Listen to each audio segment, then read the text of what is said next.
राष्ट्रीय जन विकास पार्टी के राष्ट्रीय अध्यक्ष दुर्गेश नंदन यादव ने तेजस्वी यादव को आड़े हाथों लेते हुए कहा कि राजद अपने चुनावी घोषणा पत्र में 10 लाख लोगों को रोजगार देने की बात कर रहे हैं।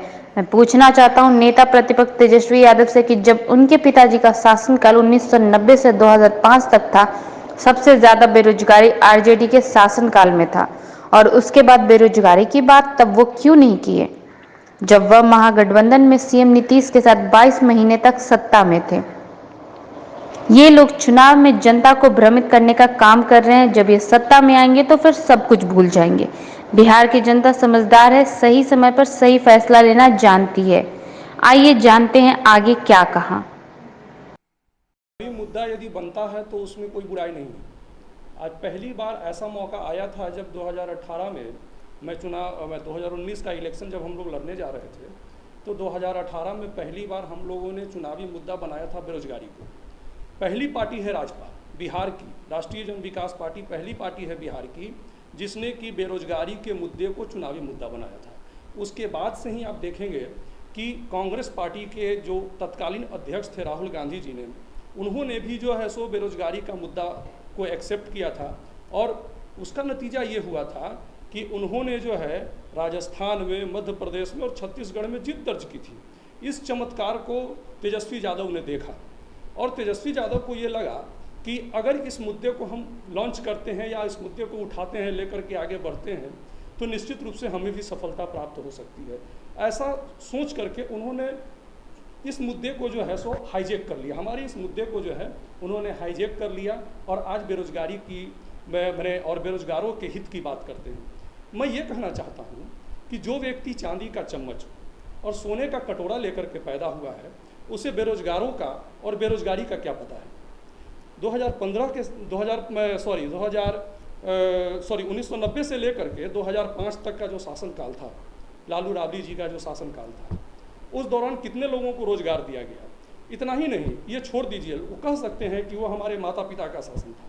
मैं ये पूछना चाहता हूँ कि 2015 में जो नीतीश जी के साथ इन्होंने 22 महीने की सरकार बनाई थी, उस समय ये नेता प्रतिपक्ष तेजस्वी यादव भी डिप्टी सीएम हुआ करते थे। उस 22 महीने के दौरान कितने लोगों को रोजगार दिया था? क्या उस समय इनको ये समझ में नहीं आता था कि बेरोजगारों की लंबी फौज है और इन बेरोजगारों को रोजगार की ज़रूरत है? आज इनको बेरोजगारी का मुद्दा मिला है और ये जो है सो आज बेरोजगारों के हित की बात करना शुरू कर दिए हैं। तो कुल मिलाकर के कहना ये है कि इनको जो है एक बैठे बिठाए राजपा की ओर से जो मुद्दा मिला, उस मुद्दे को इन्होंने एक्सेप्ट कर लिया है और इस मुद्दे को भुनाने चले हैं। मैं एक सवाल और पूछना चाहता हूँ नेता प्रतिपक्ष तेजस्वी यादव से, आपके माध्यम से मैं एक सवाल और पूछना चाहता हूँ कि वे बतावेंगे कि 10 लाख जो रोजगार देने की बात कर रहे हैं वो किस प्रकार से। मैंने तो स्पष्ट कहा था कि साक्षात्कार लेकर के बगैर रिटेन एग्जामिनेशन के मैं गांधी मैदान में शिविर लगवा दूंगा और शिविर लगवा करके जो है मैं सीधे तौर पर साक्षात्कार करके और साक्षात्कार के माध्यम से मैं विद्यार्थियों को जो है सो ज्वाइनिंग लेटर बांट दूंगा। मैंने स्पष्ट कहा था। मैंने जो विभिन्न चैनलों को उस समय जो इंटरव्यू दिया था, उस इंटरव्यू में मैंने स्पष्ट कहा था ये बात। क्या नेता प्रतिपक्ष ये बात कहने को तैयार हैं? और 10 लाख नौकरी देने की बात करते हैं। क्या मात्र 10 लाख नौकरी देने से 2 करोड़ जो बेरोजगार है बिहार में, उनकी बेरोजगारी दूर हो जाएगी? ऐसा संभव नहीं है। और ये बतावें कि किन किन माध्यमों से वो रोजगार देंगे। मेरे पास पूरा डाटा है। आप मीडिया कर्मी हैं, आप लोग जो है सो चौथा स्तंभ हैं लोकतंत्र के। मैं आपके माध्यम से पूछना चाहता हूँ कि किन किन माध्यमों से वो रोजगार देंगे। मेरे पास पूरा डाटा है।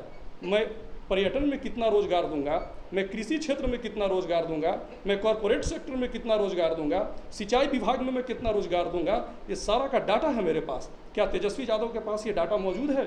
मैं पूरे बिहार में स्वयं मैं जा करके अपने कार्यकर्ताओं के साथ मैंने सर्वे किया था पूरे बिहार का, और पूरे बिहार का सर्वे करके मैंने डाटा बनाया था और करीब 1.5 करोड़ लोगों को रोजगार कैसे मिलेगा अगले 5 साल में, इसका मैंने पूरा खाका तैयार किया था। ये पूरा खाका मेरे पास आज भी मौजूद है और आने वाले समय में मैं इसे आप लोगों के सम्मुख, जनता के सम्मुख मैं इसे प्रस्तुत करूंगा, तो ये सारी बातें स्पष्ट हो जाएंगी।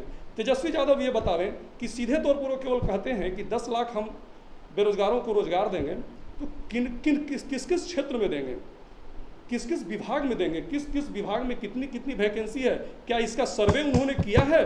बिहार सरकार से इसका कोई लिस्ट उन्होंने मांगा है, और अगर मांगा है तो आज तक जनता के सामने ये प्रस्तुत क्यों नहीं हुआ? तो ये तमाम ऐसी बातें हैं जो स्पष्ट करती हैं कि इन्होंने हमारे मुद्दे को केवल स्टॉलिन किया है, केवल चुराया है, और चुरा करके इस मुद्दे को जो है जनता के सामने रख करके नौजवानों को भरमा करके और केवल वोट बटोरने का काम कर रहे हैं। कल के डेट में जब इनकी सरकार बनेगी तो ये निश्चित रूप से जो है किसी प्रकार का कोई रोजगार नहीं देने जा रहे हैं। ये अटल सत्य है, जैसा कि पिछले 15 साल और 22 महीने की सरकारों ने किया था। अगली भी सरकार अगर इनकी होगी तो यही काम वो करेंगे और केवल वोट बटोर करके सत्ता में जाने का काम करेंगे। सोने का चम्मच और चांदी का चम्मच और सोने का कटोरा लेकर के पैदा होने वाला कोई युवराज जो है वो बेरोजगारों का दर्द नहीं जानता है। ये हम जैसे बेरोजगारों का दर्द केवल हम लोग बेरोजगार ही समझ सकते हैं। इसलिए मैं स्पष्ट तौर पर कहना चाहता हूँ कि नेता प्रतिपक्ष तेजस्वी यादव जो हैं इस प्रकार की हरकतों से मैं कहता हूँ कि बाज आवे वो।